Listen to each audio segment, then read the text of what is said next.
Habbe kanalı takipçilerine kucak dolusu sevgi ve selamlar olsun. Evet sevgili dostlar, Balıklıova'ya giriş yaptık. Harika bir yer burası. Sağımızda tamamıyla deniz. Evet, mahalle işlerine doğru giriş yapıyoruz. Şimdi konuşacak insanları bulalım. Bakalım bize neler anlatacaklar. Evet arkadaşlar, aldığımız bilgi şu doğrultuda: girişten itibaren bu bölge tamamıyla Yeni Balıklıova diye geçiyormuş. Buralar gerçekten çok güzel, çok geniş, çok ferah yerler ve buraları merkezi nokta dedikleri yerler dahil olmak üzere Yeni Balıklıova diye adı geçiyormuş.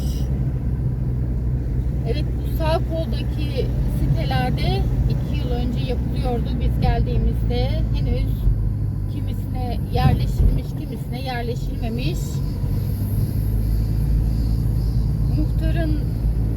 Tabii biz muhtarı arayarak gelmedik arkadaşlar. Muhtarı az önce buradan aradım. Özür dileyerek başka bir yerde olduğunu söyledi. İşleri sebebiyle.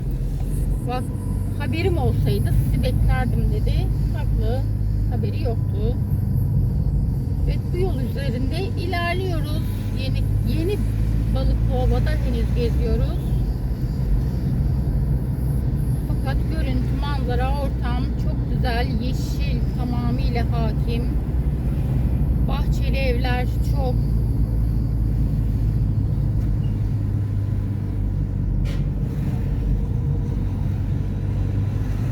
Peyderpey sokak aralarından da denizi arada görüyoruz şu anda.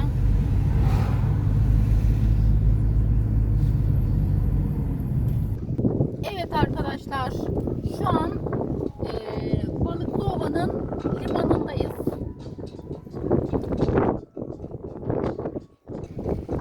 Evet, hemen merkezi noktaya giderken sağ kolda bir dönüş noktası vardı. Oradan döndük. Arkadaşlar şu noktadan geliyoruz. Geldik. Yol bizi buraya getirdi. Burası harika bir görüntü var burada. Bugün çok fena rüzgar var. Ama manzara harika. Bayıldım buraya. Evet, şu yoldan da gelebiliyorsunuz. Biz şu istikametten geliyoruz. Ama şu yoldan da gelinebiliyor. Hemen sol kolda siteler var. Ve plaj karşısı arkadaşlar. Şurada plaj var. Alabildiğine yol plaja doğru ilerliyor. Plaj buradan başlıyor arkadaşlar. Bu noktadan başlayıp ileriye doğru gidiyor. Evet. Sahile geldik arkadaşlar demiştim. Plaja geldik dedim. İsim nedir? Hakkı. İsmail Hakkı. İsmail Hakkı Bey bize bilgi verebileceğini söyledi. Şu anda bulunduğumuz yer Balıklıova'ya bağlı bir plaj değil mi? Belediye Balıklıova'da belediyeye bağlı. Belediyeye bağlı halk plajı. Aynen. Ücretli mi? Yok değil. Ücretli değil. Hemen sağımızda her bir şey yiyip içmek için alabileceğiniz bir kafe gibi hanımların işlettiği bir yer var. Kadınların kooperatifi. Kadın kooperatifinin işlettiği bir alan. Evet, bu bölgelerle ilgili bize neler anlatabileceksiniz? Ben de şunu söylüyorum. Buraları eskiden mahalle olmadan önce köyündü. Köyde. Binayı köylü yaptı. Benim babamın da burada bir taşı var yani. İmece usulü yapılan binalar bunlar. Bu Evet. Yani ben 60 yaşındayım, 64 yaşındayım. Ve ki ben biliyorum, ben o daha önce yapılan bir günüm. Ama tabii mahalleye değişince biliyorsunuz Türkiye genelinde Akif hükümetinin almış olduğu şeyle beraber mahalle oldu. Evet. Türkiye'deki bütün köyler mahalle oldu. Köye ait bütün banklar da belediyeye geçti. Şu anda da burada kadınlara ait belediyenin gene şey aldılar. Mesela yan taraf Urit. Yani belediyenin yan Nedir? Urit diye bir Ulit. yer var. Heh. Orada işte belediyenin yan kuruluşu. Ay bir şirketi. Onlar işletiyorlar. Yani köydeki mallar hepsi belediyede. Zeytinler, meytinler belediyeye geçti. Başarılı çok önemli. Yani şurada, şu binada belediyenin işi var. Devletin daha doğrusu bu binada Devletin hiçbir katkısı yok. Halk imece usulü yaptı. yapılan babalarımızın yani bizim büyüklerimizin yapmış olduğu bina bir şey aynı şekilde belediye tarafından hiçbir şey yapmadı. Yoksa bilmiyorum aynı şekilde. Böyle Anladım. olduğu gibi yani. Peki buranın halkı, yerel halkı nereden gelme? Vallahi aslı yörük. Yörük. Aynen. Asıl halkı Yörük. Sonradan dışarıdan gelip yerleşenler Evet, ben oldu tabii yerleştiğim ki. mesela Yörük tabii yani. Buralar yeni şeye mi bağlı?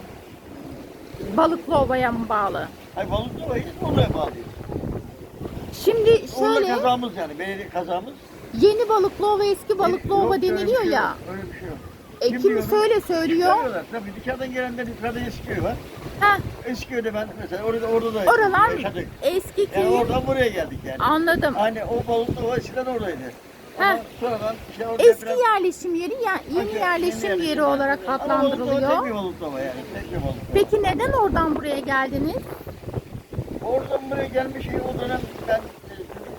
Yani o deprem olmuş. Dağın yamaçında. Hatta burada aşağıda şu anda köyün içerisinde deprem evler dedik. Evler yapıldı. Evet. İşte o zaman dediler ki ya işte keşke demedim.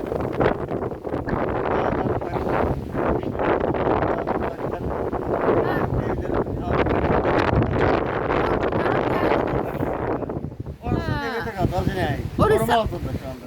Ha, koruma altında. Orada yaşam yok o zaman. Koruma altında derken devlette, hazinede.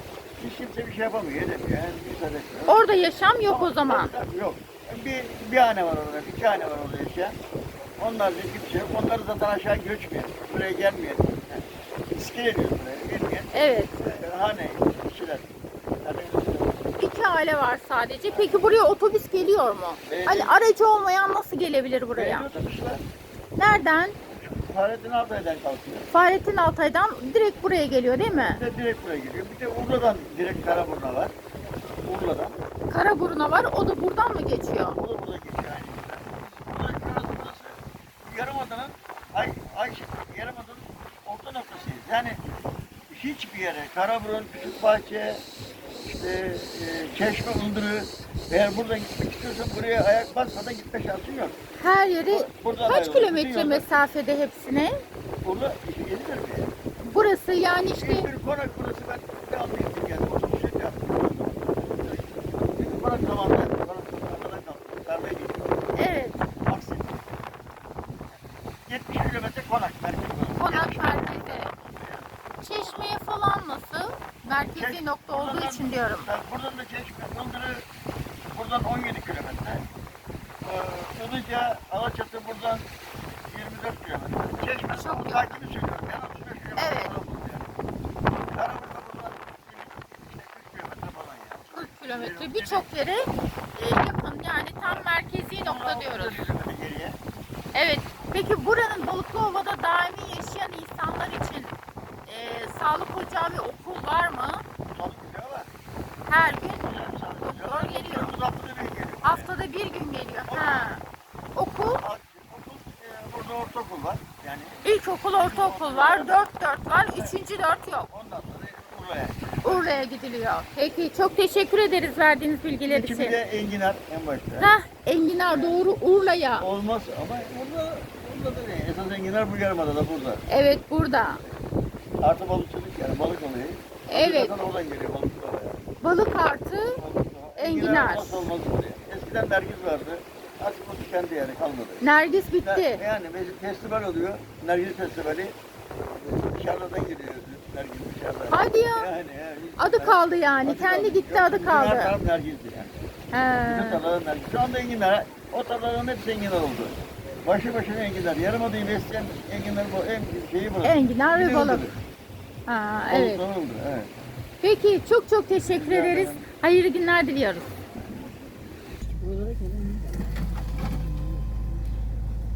Evet arkadaşlar, bu yoldan dümdüz mahalle işlerine doğru gidiyoruz. Hemen sağımız sahil. Şimdi buradan tam çıkış yolunu soracağız. Evet, hemen sola dönüyoruz arkadaşlar. Ana caddeye çıkmak için sağlı sollu hep sitelerden geçiyoruz şu anda. Yolu epey dar bırakmışlar arkadaşlar. Bir araç duruyorsa ikinci araç yanından anca geçiyor. Karşıya doğru baktığımızda yine 2 katlı 3 katlı evlerin olduğu bir noktadayız şu anda. Ve bu caddede büyük marketler, Migros'lar, A101'ler gibi marketler mevcut. Ufak satış noktaları da var mı? Var tabii ki.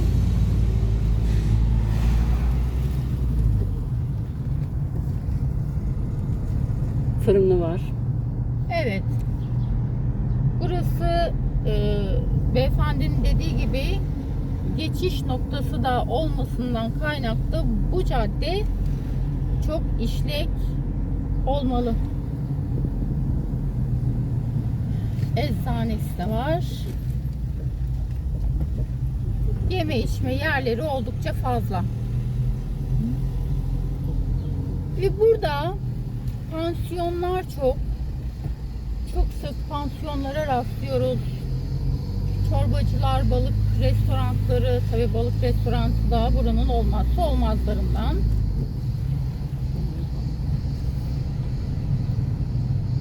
Adından da belli. Balıklı olan. Aynen öyle.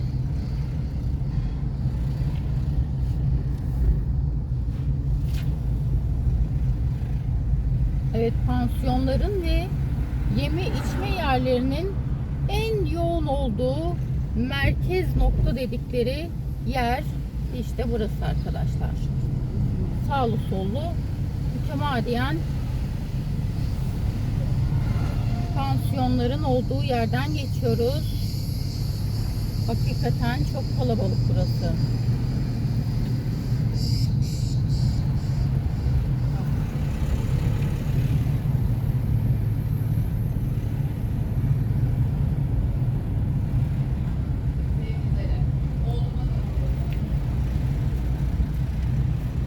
Sol taraf dağlık bölge ve evlerin çok yoğunsal olduğu yerler. Sağ taraf tamamıyla şu hemen yanımızdaki binaların arkası deniz. Ve bu caddede iş yerleri var, satış yerleri var gibi. Hemen şuradan bakın sola doğru Karaburun, Urla, İzmir, Çeşme, Ildır, Küçükbahçe gibi yerlere gidiliyormuş.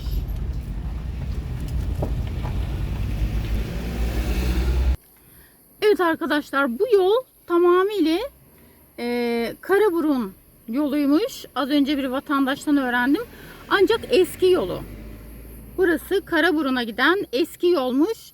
Yeni yol daha yukarıda diyorlar. Demek ki bu yoldan ileriye doğru gittiğimizde bizi Karaburun'a götürecek. Evet, şimdi yukarıya doğru mahalleye döndük. Tekrar mahalle içine doğru döndük.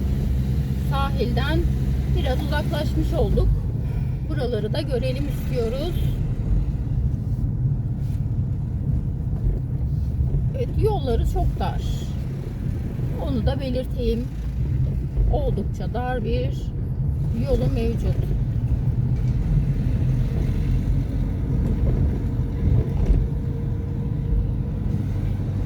Evet, buralar tamamıyla buralarda zeytinlik alanlar ve ekin alanları.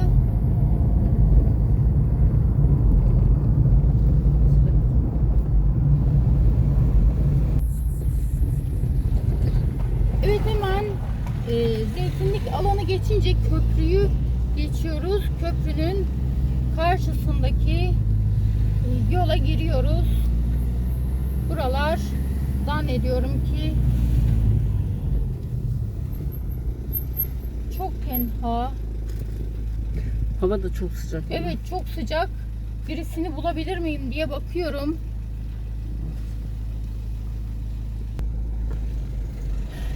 Evet, çok sıcak saatler olmasından kaynaklı herhalde. Kimseyi bulamıyoruz.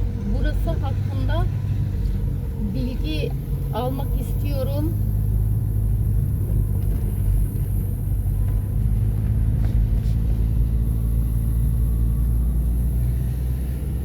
Peyderpey 2 katlı, 3 katlı büyük arazilerin olduğu noktalardan geçiyoruz şu an.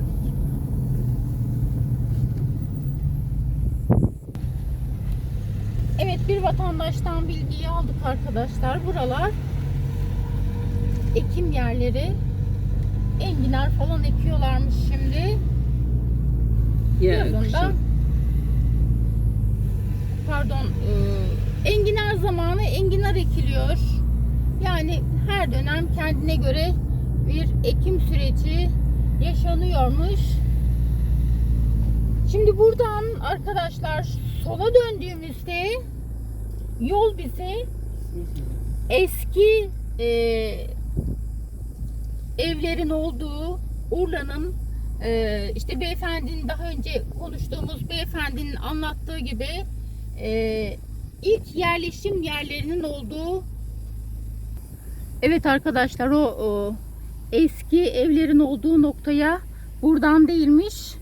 Tekrar bilgilendik. Buradan İzmir'e gidiş varmış.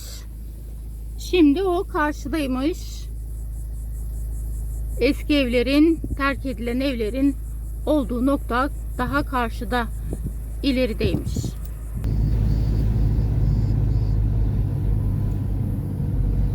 Evet, bu yolda ilerlerken hemen solumuzda bir zeytinlik var. Ve şuradan sol tarafta, evet şurada karşıda evler var bakın. Muhtemelen onları söylediler. Eski evler diye, şu sol tarafta.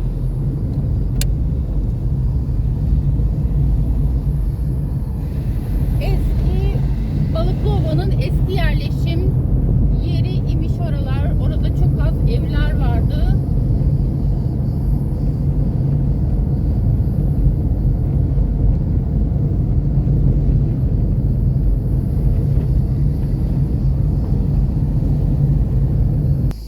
Evet, şu yoldan da ileriye gittiğinizde yine Balıklıova'ya bağlı İltur yoluna çıkıyormuşsunuz. Ancak 7-8 kilometre ileride olduğunu söylediler arkadaşlar. Bölgenin en kalabalık caddesinden gidiyoruz. Ancak son derece tenha saatinde geçiyoruz. Tabii ki burası normal saatlerde, serin saatlerde diyelim, çok kalabalık oluyor. Şu an günün en sıcak saatinde olduğumuzdan kaynaklı tabii ki çok tenha.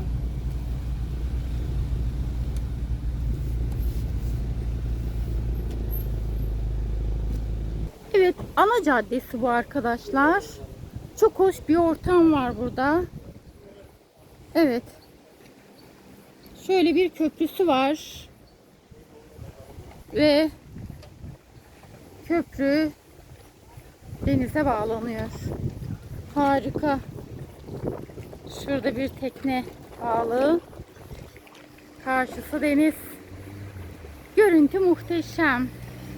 Çok beğendim şu görüntüyü. Manzarayı sizinle paylaşmak istedim. Burası ana cadde. Şöyle şuradan araçlar geçiyor. Şurası deniz. Çok hoş bir alan. Evet.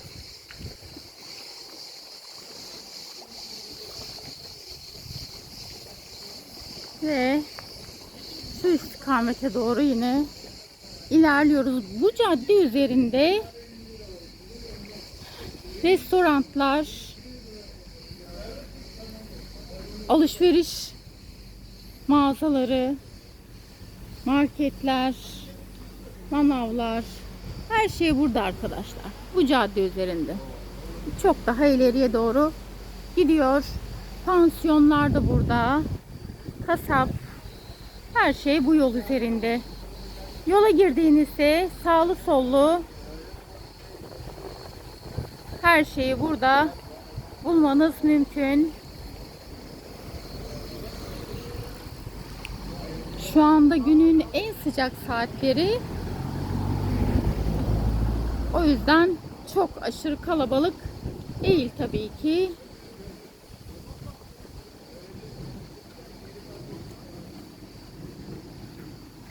Evet, fırınları bile var.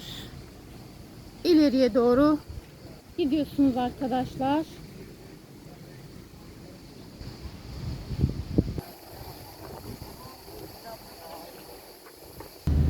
Evet, az önce ne dedim? En işlek caddesi bile şu anda sakin. Neden? Çünkü biz en sıcak saatlerde buradayız. Restoranlar bile henüz hareketliliğe geçmeye başladı. Evet, bu saatten sonra hareketlenmeye başlayacak. Akşam 5'ten sonra iyice hareketleniyor zaten. Tabii serin saatler doğal olarak. Buradan artık itibaren sol tarafta hangi sokaktan girseniz sizi sahile götürebiliyor.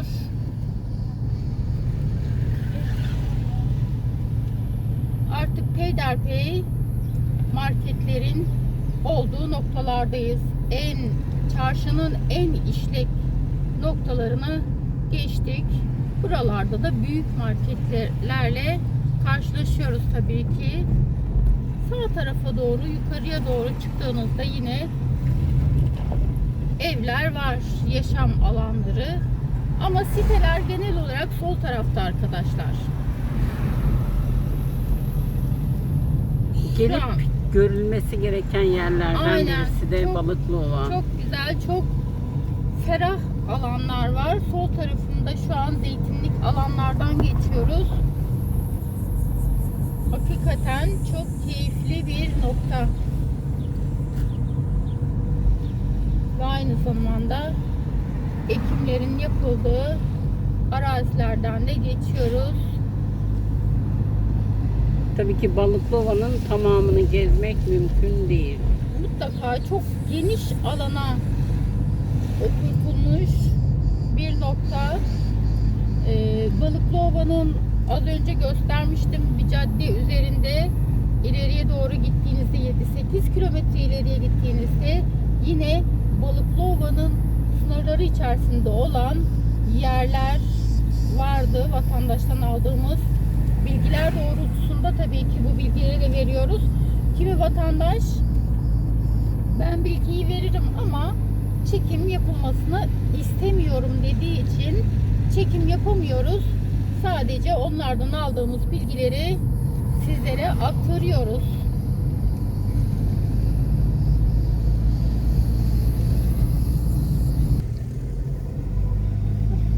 Evet, şuradan hemen sağa doğru dönüp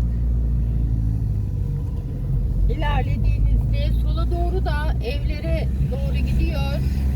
Buradan da evlere doğru çıkıyor. Şuradan evet, şuradan harika bir manzara var. Özellikle buraya size bu manzarayı göstermek için geldim.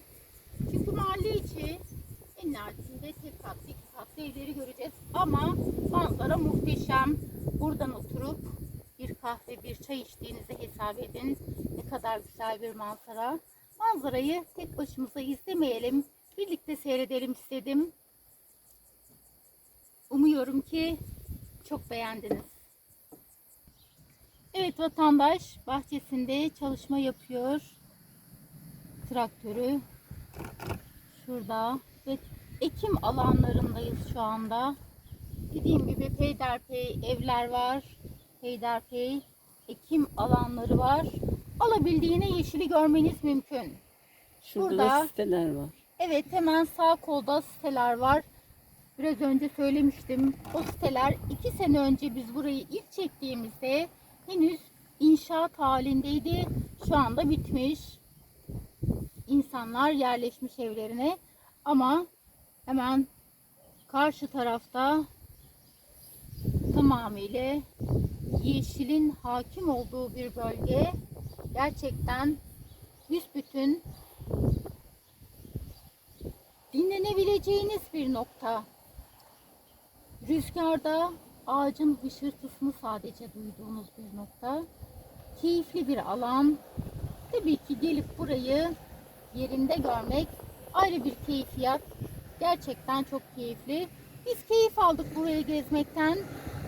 Siz de geldiğinizde bize hak vereceğinizi biliyorum.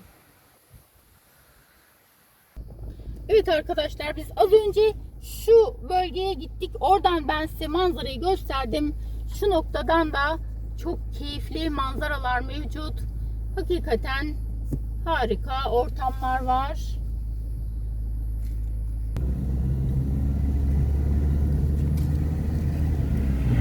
Evet, en sakin noktalarına doğru geri döndük. Burada peyderpey bir markete, bir alışveriş noktasına rastlıyoruz. Genellikle evler var arkadaşlar. 2 katlı, 3 katlı evler var. Allah yaşayanın içine sindirsin de benim en çok sevdiğim tek katlı evlerdir. Ancak hep bahçeli evlerden geçiyoruz. Bahçeler en keyifli noktalardır tabii ki.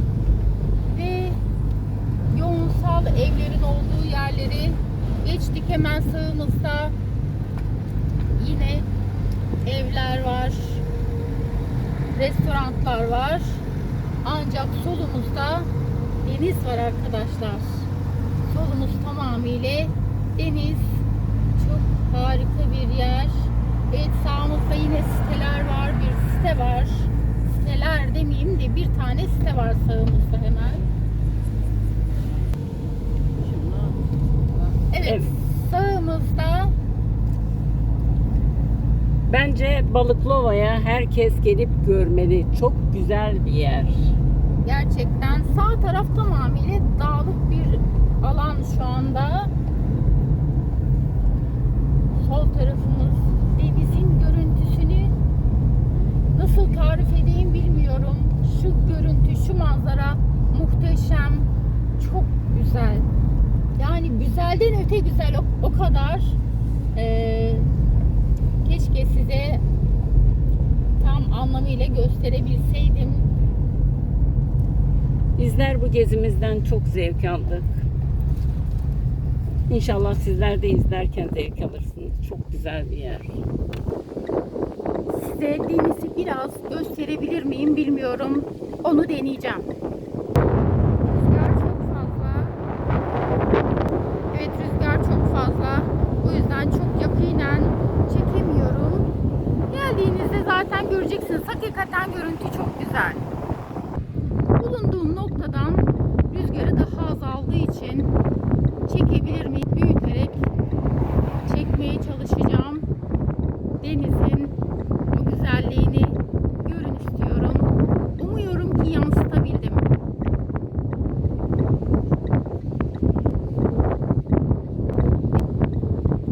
Yansıtmaya çalıştım.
Tamam.